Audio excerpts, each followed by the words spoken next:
সত্যিই বাইকার। না আয়না আছে না কোনো কিছু আছে, আবার ইন্ডিকেটারও নাই। বামে যে যাবে এটা বুঝাই যেতেছে না, ডানের ইন্ডিকেটারটা জ্বলতেছে।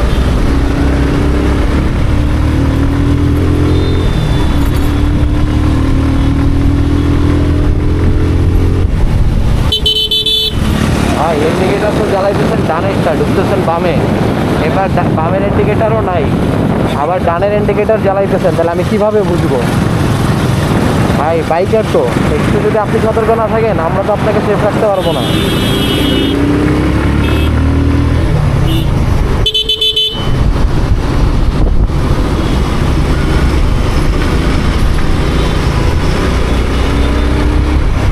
থেকে যে মানে এদের উদয়গুলো হয়, এরা মনে করে লুকিং গ্লাস ছাড়া ওদের বাইক অনেক সুন্দর লাগতেছে, অনেক জোরে চালাইতে পারবে।